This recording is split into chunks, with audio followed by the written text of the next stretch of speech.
Welcome to Mountain Women Radio with your host, Tammy Trayer. Tammy is an author, writer, and integrative health practitioner dedicated to helping her listeners enjoy life and family. Listen as she shares her extensive knowledge on homesteading, off-grid living, wilderness survival, and living a faithful, simple life. Find a comfortable seat, grab your favorite beverage, and prepare to be encouraged. Hey my friends, welcome to Mountain Women Radio. I am your host, Tammy Trayer, and today is episode number 265. You can find the show notes by going to mountainwomanradio.com/podcast-265. If you are subscribed to both Mountain Woman Radio and Faith-Led Healing Podcast, you will hear the same message this week. So this was recorded on Faith-Led Healing, but the message is extremely pertinent to our current times, and I felt it necessary to share it on both platforms. So I hope you enjoy the show. So today we're going to talk about how to handle our uncertain times. I think this is an extremely important topic. I see so many people greatly struggling with just all the uncertainty and the things that are transpiring around us. And then I also see another portion of the population totally unaware of the things that are happening.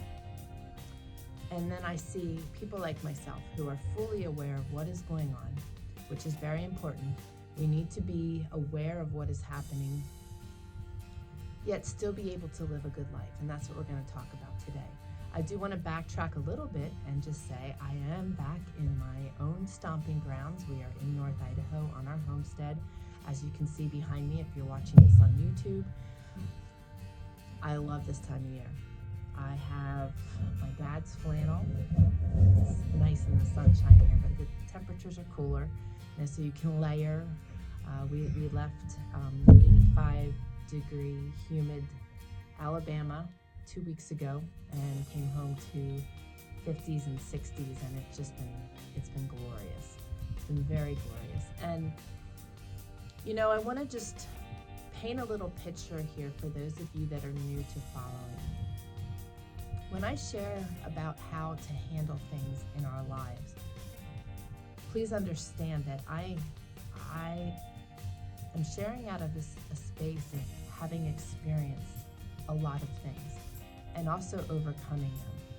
That is my personality, and I do realize that that's not the personality of everyone. And care of a dear friend this week, it helped me to also understand, you know, how people may not always be understanding what I'm talking about and what I'm sharing and how to go about doing the things that I suggest. If that's ever you, I really recommend that you join my community, because whatever I share on here, we are diving deeper into the following week in our community. And you can come in there and ask questions and share your thoughts. So please join me, faithledhealing.com/community. Now, I'm just gonna paint a couple little pictures for you.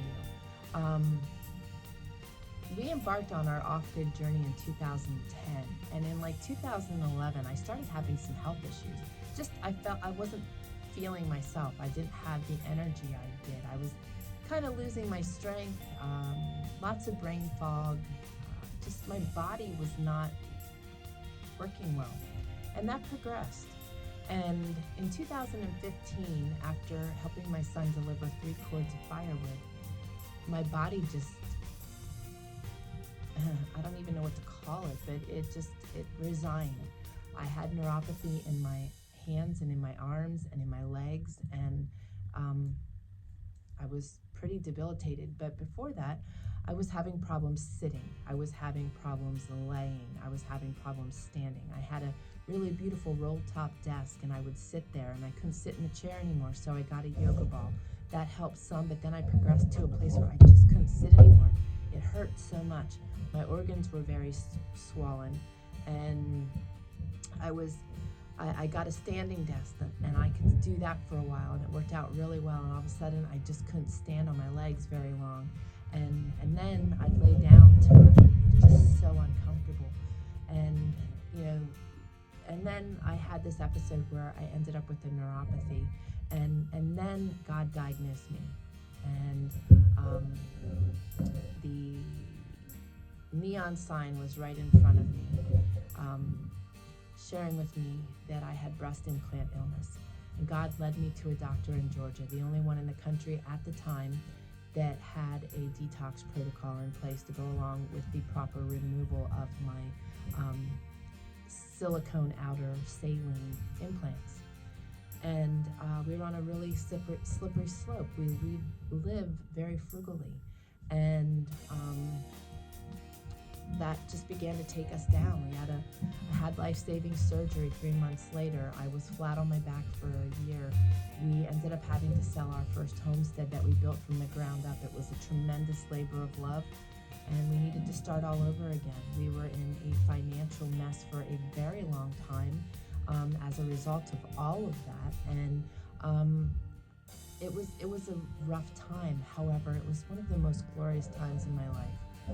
I pulled in very tightly to Papa, and he led me down an amazing path where I've removed fear and worry and anxiety, and I just fully held tight to him in full faith and trust.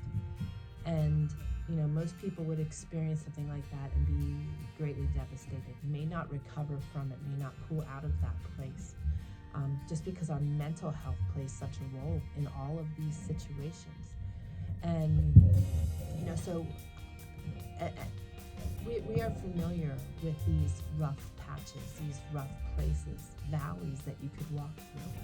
This summer, you know, spring and summer, we were out of state on a job that my husband was working, and I was able to travel with him because I can work from anywhere as long as I have an internet connection. Our son stayed with my in-laws in Alabama and was a great help to them. He was helping me remotely. It was all, you know, well planned out. It was organized. But 10 days into our stay in a beautiful Airbnb, I will provide the link in the show notes. Kathy and David run a beautiful little sanctuary in North Carolina, and if you're ever looking for an Airbnb in North Carolina, you need to look them up. I believe I have it set up as faithledhealing.com/thecoop, COOP, for like chicken coop. Beautiful place, but I will have the link in the show notes this week. Beautiful place. God divinely orchestrated it all. My mountain man took a spill and tore his meniscus, and shortly after we arrived there as well, I had gotten a tick embedded in between my toes when I was in Alabama with my in-laws prior to heading onto this job, and I started with Lyme symptoms, which I had already experienced, already combated. I overcame Lyme through my healing journey. So I've overcome Lyme a second time, but I had to endure that. I had extreme pain up through my spine, my ribs, lots of symptoms surfacing. So we combated those things. However, the other thing that transpired is on our way to North Carolina, South Carolina for the job, the injectors on our truck went. And we're veterans to that scenario too, because when we came out here in 2010, embarking on this journey, our previous GMC also had injector problems. Coincidence? I don't know. You know, the enemy's trying to stop my messages. He's trying to stop us from chasing God and from sharing our faith and our joys of life. And he's gonna have to work a whole lot harder. I'm not giving in. My family is not giving in. And our perspective will not change. God is on the throne in my life, in our world today, and these experiences that we've just overcome, you know, we didn't even skip a beat, and it wasn't a valley. Although the enemy wanted it to be a valley for us, we were in the most perfect place for us to heal this summer. Had my husband been here, it would have been so incredibly hard for him to have to sit still and not be able to do the things that were screaming at him all over this homestead. There, he was able to learn to rest. He had a couple days that were very, very aggravating for him. He is a non-stop human being, and he is brilliant. He has a brilliant mind. He is my MacGyver. I always say he can make a pistol out of a paperclip, and I truly believe that. he has a magnificent mind and is always busy with his hands. And it was very hard for him to sit still, but we were in a really good tranquil place that nurtured him and enabled him to learn to rest. Just like in my healing journey, it taught me how to be able to rest. And I believe, with all that being said, I'm going to move into the topic for today on how to traverse our uncertain times, is that we need to rest right now. We need to rest in Him. And I always say that we need to, have a plan in place. Be prepared for whatever may come our way. I teach that in both the Faith-Led Living side of things on my Mountain Woman Radio podcast and in our Faith-Led Living and Learning community, as well as teaching that in our Faith-Led Healing side of things as well, because they all merge together and it all needs to be handled the same way, regardless if you're going through a healing journey or you're going through uncertain times. This is where it starts, in our hearts and here. Because in order to, you're going to hear me saying this forever, because this is the truth. If we are not spiritually grounded and mentally and emotionally in a good place, physical healing will never come. And if we are trying to traverse a valley and we are trying to physically do everything, but we don't have a stable spiritual foundation and we aren't mentally and emotionally in a good place, we're just going to be on that wheel. We're just going to be on the hamster wheel. And that's where many people are right now. They're really nerved up. The election is coming. There's odd things happening in our world. And there are odd people in our surroundings every day for most of you. Now that I'm here, I don't go anywhere. It's very rare. Post office, and that's about it. But life is different than it once was. And that's what's happening around us. But what happens in our four walls, in our heads, in our bodies, does not need to be any different. We can still exist in a beautiful headspace, even when there's devastation around us. But it has to be a choice. And it has to be a decision, and it's something that we have to work at. So let me share this, because I've always said, it's important to trust God. Have a plan in place, but trust God. And if the plan doesn't go as you desire, to be able to roll with it and keep going. And a friend said to me this week, how can you have a goal without a goal? Because that's basically, I guess, what I'm saying. But I just never thought of it that way. My family and I, through our building of homesteads and equipment breaking and weather and just all kinds of things, we've learned to roll. We have a very large to-do list. We go about it each day, bit by bit. We don't get overwhelmed by it. And when the weather shifts or something breaks, we're constantly just rolling forward. We're moving forward. We don't stay stuck in a place of devastation because, oh my goodness, that blade broke on the sawmill and we can't mill lumber. We move on to the next thing, get a new blade in root, or take our other blades and get the mountain man will sharpen them. Whatever we need to do. But we keep in a mindset of trusting God. If that blade broke, our mindset is often, okay, that broke maybe to protect us, or I feel there's purpose in everything.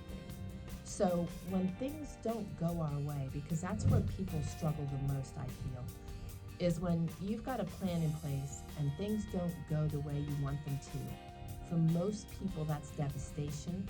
That stops you in your tracks. That debilitates you. That might set you back. And it puts you in a really bad mental and emotional spot. We've learned to trust God. If that happened with the saw blade on the sawmill, there's a reason for it. Maybe we're not supposed to be doing that today. Maybe someone was going to get injured. We changed directions. We'll even pause and pray. Okay, what's on the agenda, Papa? Where are you taking us? And that's honestly how we start our day. I pray and ask God to guide my steps, guide my day. Show me what I need to do to honor you. Show me what is most important. I have a to-do list just like you do that has important things I gotta do. Pay taxes, I gotta pay bills, I gotta order things, I gotta prepare my shopping list. I'm no different than the rest of you. The only thing is I've learned to allow him to direct what's most important. Those things all get done, but just in his timing, not mine. I know that sounds really bizarre to many people because I was a type A. I was a type A because of my upbringing and also, maybe that was my original makeup, my following that sense of urgency. But I am a recovered type A. You'll hear me say that a lot too. And I don't wish to be on that rat race. I don't wish to be chasing things to such a degree that I don't even know what I'm chasing anymore, because that's a lot of times what happens when we're chasing so many things. I want to be very intentional. I want to be very present. So in saying all that, how do you handle these uncertain times? You make the decision to make life good. It's okay, don't bark. My big dog is here, and there's a dog across the river barking. It's okay. It's okay. This is real life, folks. You decide to create a good life for yourself. You take time. You do self-care. You do the best you can with what you've got. If you're financially limited, you just enjoy life with what you have. You feel blessed by what you have, and you move forward in that mindset, and it will serve you really well. Papa will take care of your needs. If you are focusing solely on him and making him first and trusting him with everything, I promise you he will provide for every need.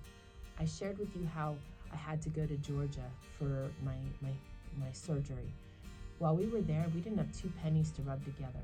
A friend paid for our hotel for almost the whole month we were there.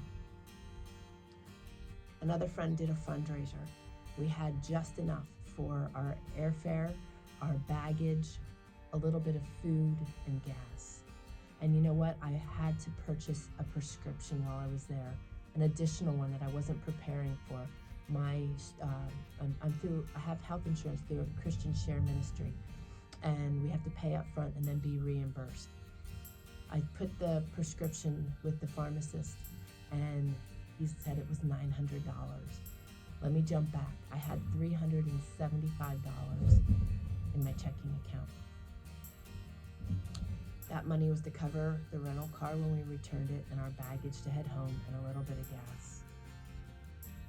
We get up to the counter. Well, let me jump back.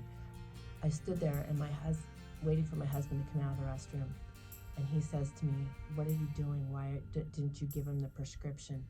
And I told him why, and he said, "I ask you again, why didn't you give that pharmacist the prescription? You've got here solely on faith. Why wouldn't you give that prescription to the guy?" So I handed the guy the prescription. We had some food things, and we went into an empty aisle and we prayed. We got back up there and waited for him to call our name, and he called my name. And he said to me, "I gave you a discount. Your total is $372. I thanked him, and I cried, and I paid for my prescription and our food. And I asked him, "Did you get everything? Our food too?" "Yes." Okay, that was totally on faith. Now, we gave up all the money we had for our rental car and our gas and any additional food we might have needed. We went back to the hotel room. My family came, his family came. They did not know our circumstances, and when each of them left, my dad gave me a big hug and put money in my hand. He said their goodbyes. He gave me $150, not knowing anything. My father-in-law gave me a hug, said his goodbyes, put money in my hand. He gave me $150 too. It was exactly what I needed, exactly what we needed. It was exactly what we needed to get home. Please don't underestimate the power of the God we have that's on the throne. He will provide for all your needs, regardless what they are, whether they are monetary, whether it is food, whether it is shelter or water, whatever it is during our uncertain times, Papa will provide. But you gotta pull into him. You've gotta be seeking him. You've gotta be trusting him wholeheartedly. And you know what? There's gonna come times where, you question. I used to question everything. I used to fear everything. I don't question anything anymore. I don't fear anything. My healing journey has led me to this place. The more you catch yourself and redirect your thinking, the more you create the habit of thinking about the blessings you have and trusting him for where he's taking you and what he's going to provide, and just trust him. He loves you more than anything. He will not leave you. He will not forsake you. Our world is messed up. Our world will drop us on a dime. Our good Lord won't. And when you really fully trust that he's got your best interests in mind, it becomes easier and easier to keep redirecting your thoughts, redirecting your mind. And here's something else. 2 things that I think are really valuable in this time frame. We all have a to-do list. We all have a schedule. We also have bills, and oftentimes in the order they need to be paid. The thing that should be on the first of our to-do list and on our bills is him. Meaning that we should take time every day to spend time with him, read his word, pray to him, just get quiet, listen to his still small voice. And we should be tithing. In that journey when we had nothing, whatever we had,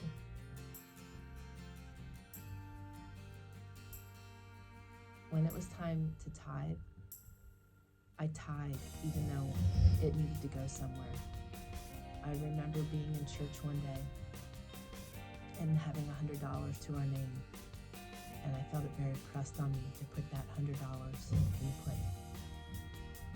That money was for a bill the next day, but I felt him pressing that on me. So I did. I put that $100 in the plate.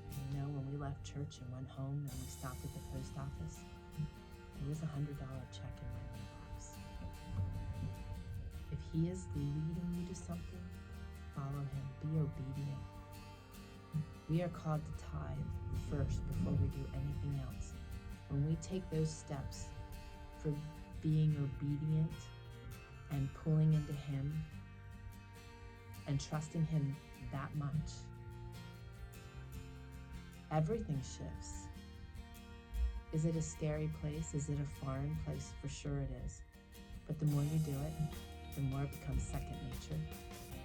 And the more you do it, the more you'll get to a place where I am, where you tithe first and don't even worry about the rest. You do what you're called to do. Secondly, you spend time with him wholeheartedly and are just pulling into him. And you don't have fear and worry over the world's circumstances, your circumstances. And when things go upside down, you don't view them as a negative and a terrible place anymore.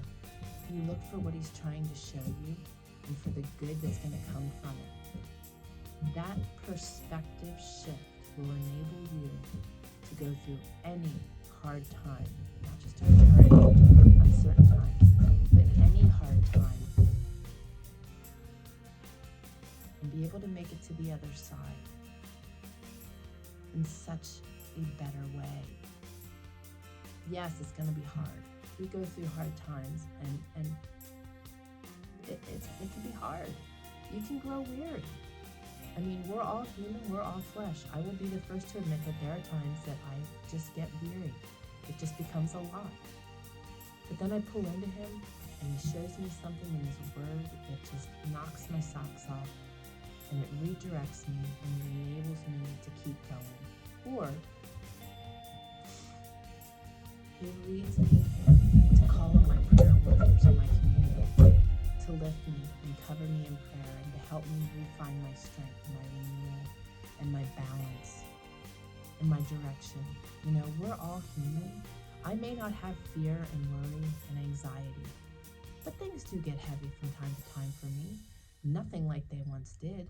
When I was younger, I would be, in a corner rocking. I'm no different than the rest of you. However, each day we should be striving to be a better version of ourselves. And in doing so, as we start doing that, we are able to mature to a different place. And I want to encourage you guys to focus every day to be a better version of yourself, regardless of what's going on. Our world is crazy. It's upside down. It's south. The enemy's trying to attack families and take our feet out from under us. But by surrounding ourselves with the right people, pulling into God, and making our daily lives a good place to be. Play games with your family. Listen to music. Music changes everything. Sing. Do self-care. Breathwork is a beautiful form of self-care. I offer it every week. There are free resources for my breathwork all over the place for people that can't afford to join me weekly. If you're part of my community, you get an extreme discount for my weekly breathwork sessions. Join my community. Be surrounded by the right people. Be encouraged. Be lifted up. Be prayed for weekly. I do a weekly live prayer and praise time in my community just to cover people in prayer and to pull us together. This may sound really foreign to many of you, especially if you've never heard my podcast before, but because of my life circumstances, I proudly and boldly put Papa first in everything that I do, and it has changed my life. I used to be afraid of offending people. Now, I'm afraid of leaving somebody behind. I don't want anybody to be left behind and missing out on the glorious and beautiful hand of Jesus in their lives. So, that is how you handle our current uncertain times, is you pull into Him, you surround yourself with the right people, and you make life good. Yes, you can. You can make life good, even when you only have 2 pennies to rub together. My family endured a very long season.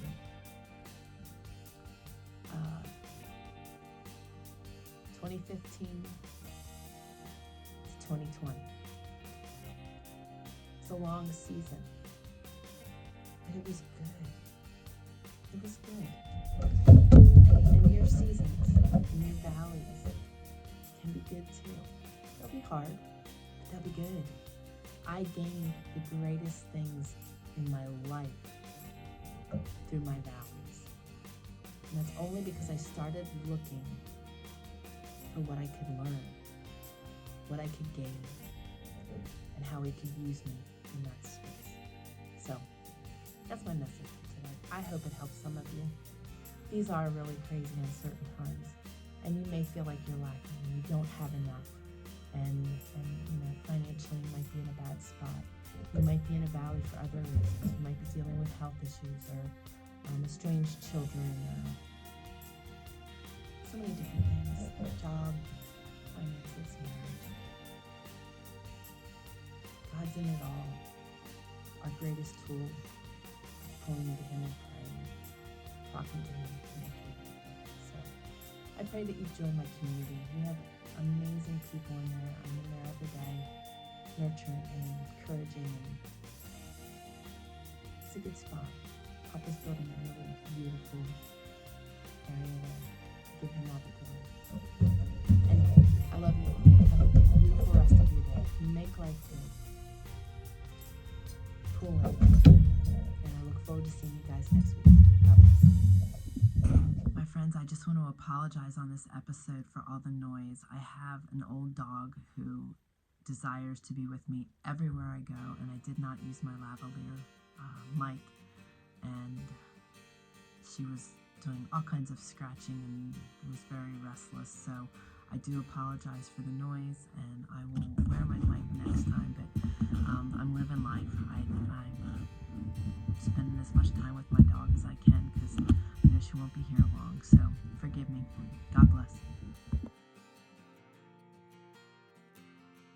Thank you for joining us today on Mountain Women Radio, where you can learn something new every week.